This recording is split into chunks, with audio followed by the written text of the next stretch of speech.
So, rock and roll was supposed to go against all the institutions that young people perceived held them in place: religion, church, government, state, defense. I mean, John Lennon even sang the damn thing. But has it happened that accidentally fans of rock and roll, or perhaps even guitarists in specific, have they accidentally started their own religion? That's what I'm going to talk about. So, hi everyone, welcome back to the Ministry of Guitar. My name is Utkarsh Mohan. I'm coming to you from Singapore. I have to ask folks if you like what I'm doing. Either if you're subscribed already, thank you very much, but I would really encourage you to share. And the reason for that is what I do isn't something that you find easily. You really rely on YouTube recommendations. It's not something you search for, it doesn't come up because I'm not really doing any, it's not like guitar reviews and as such, right? It's really more observations. So that's why just help me out a little bit there. And if you like this and you're not subscribed, if you just subscribe, it'll really help. So again, I only do this because I'd like to get a larger audience. Audience is the fuel. It is the reason to make these videos. It is the reason to come up with all of these different ideas. So slightly longer note here, but I hope you don't mind. And I would love if you, all of your support. Okay. So I'm recording this on the 29th of April, 2024. So this is around the time that there's been a very interesting development. If I do follow the guitar market, I'm not only just looking at it from a distance. And recently there came up a very interesting modified guitar. I know you know what this is. This is a Paul Reed Smith Silver Sky. Originally in Dodgem Blue, modified to look like Stevie Ray Vaughan's Fender Stratocaster. It's got all the relic, it's got the sticker, it's got everything else that needs to be there, given that it is an imitation of Stevie Ray Vaughan's guitar, but it's not a Fender Strat, it's a PRS Silver Sky. And the reactions to this have been polarizing. Some people have been like, I'm not supposed to like it, but I really like it. And some people consider it absolute sacrilege. I'll tell you where I stand on this, but for me, as I was looking at what was going on with this, I think a broader point struck me. I've talked about signature guitars, relic guitars, memorabilia, overpriced memorabilia, as I call some of Gibson's custom shop runs. And, I've always been wondering, why is it that perfectly rational, often very successful people, because people who are buying $10,000, $15,000, $20,000 guitars or whatever it might be, generally tend to be reasonably successful. Why are so many people often buying this?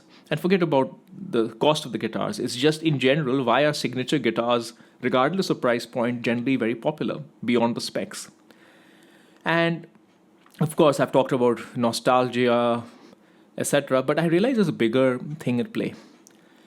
Humans, all of us, regardless of whatever we do, regardless of where we come from, I think in general, it's been well established, both through science and certainly through theology and through general observation, that humans have a need for structure. Humans have a need for role models. You saw this, you've seen this all throughout history. Traditionally, the role models would have been there in the myths, in the more, if you go back to antiquity, if you go back to ancient Greece or ancient Rome, you have all the different myths, or the Norse gods.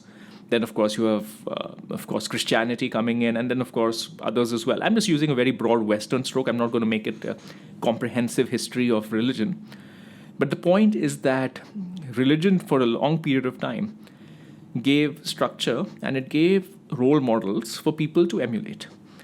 Now, we all know what happened post-Enlightenment. For those of you who don't know the Enlightenment, it's just post-Renaissance. Again, Renaissance, okay, let me just be very simple. Post about the 15th, 16th, 17th, 18th century, there was this resurgence of, there's a lot of work done in scientific progress. And what happened is that suddenly the natural world man was able to explain the natural world beyond the lens of religion. That's what happened primarily in the Western world.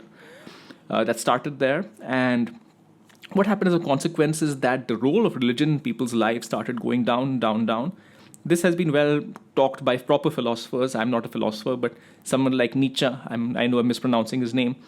He talked about God is dead. What he meant by that is that people used to take God as a figurehead.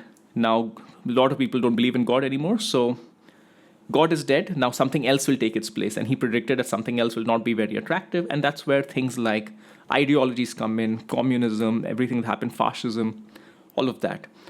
Now, what is common throughout this entire period, I'm not trying to make this a history channel, this is still a guitar channel. What is common is structure, role models. Humans need structure and role models, otherwise, and they'll find it where they need to find it. If you take away God, they will find it in a leader, they'll find it in a politician, whatever it might be. So that is a constant. Now, as I was thinking about today, the post-1960s, the post-cultural revolution, not the Chinese cultural revolution, the revolution of the 1960s in terms of the hippie culture and then anti-war, rock and roll, all of that. What has happened is, and with capitalism as well, as I keep talking about, some people comment that I point out the ills of capitalism, yet I support capitalism. It's true, I criticize capitalism, but I also know what's on the other side. So the main point here is, life has become a lot more individualistic in the last 30, 40 years, which means that the role of the individual, your perceived pursuit of your individual goals have become more important, and versus the role of the society, where you used to be part of a family, part of a neighborhood, part of whatever, that's gone less and less. Reasons for this is technology, prosperity. Technology has made everyone connected. Prosperity means that because there's so much more food production, you're not worrying so much about your food anymore. You don't need your structures to survive. So as you go down this individualistic pursuit, what happens is you may be going down an individualistic pursuit. You may be looking at what is how I can live my best life, but you still need structure. You're still hankering after a role model structure, because life ultimately is complex. And for a lot of people, especially, if you take today's world where the role of your religion or the role of your society is not as much as it was in the past, you still look for other role models. You look for role models in other fields. And if I keep scratching my nose, it's because, again, allergies, renovation going on in my house.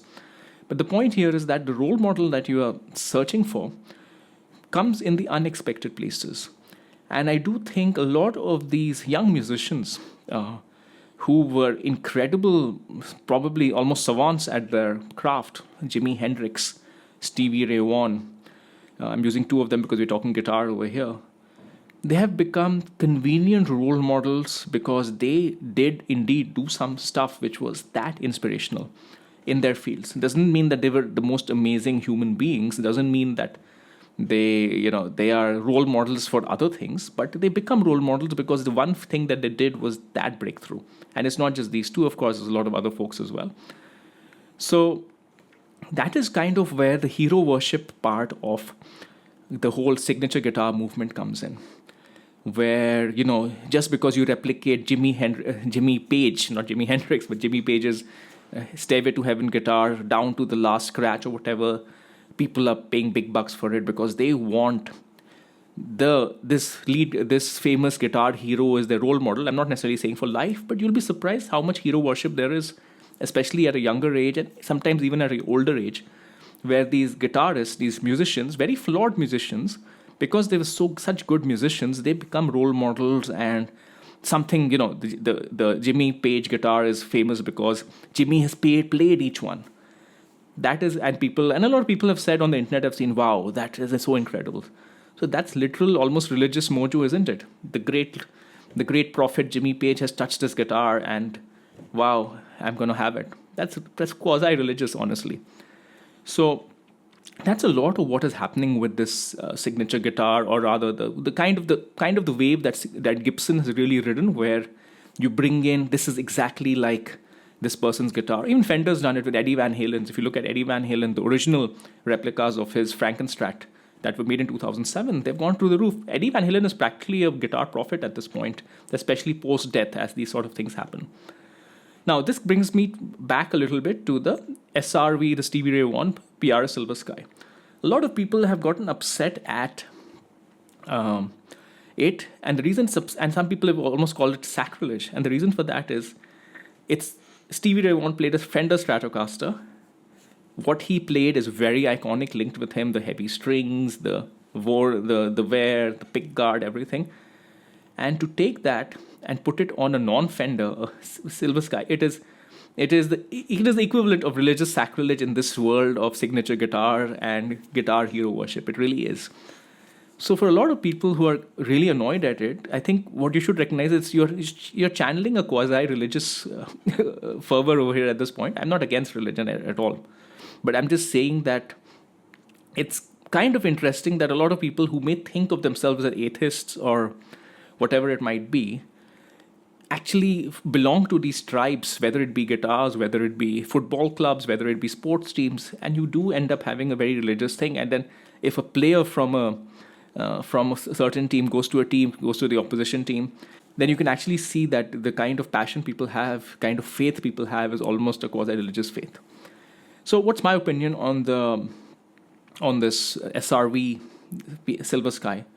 Honestly, I kind of like it. I'm not much for signature guitars, but for me, the simple question is: would I prefer it in its original form, the Dodgem Blue, or would I prefer it in its current form? I would prefer it in its current form, honestly. So yeah, I kind of like it. I don't mind. I don't have any particular.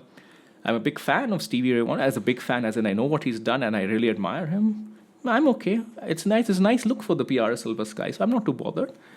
But it was very interesting for me to watch what's going on, and I'm glad the person who did this, because now, if without this incident, I wouldn't have gotten this particular insight of the whole religiosity, or the religiosity that pervades the guitarist's mind, particularly in this day and age of massive internet communities. So what do you think? Do you perceive this religiosity as well? Is it something I'm imagining? Do you have anything to add? I would love to hear from you in the comment section. I do read each one. It's just that responding to all of them is now getting a little bit difficult with the limited amount of time, but I will try my best to respond to as many as I can. So again, folks, thank you for watching, and I'll catch you again next time.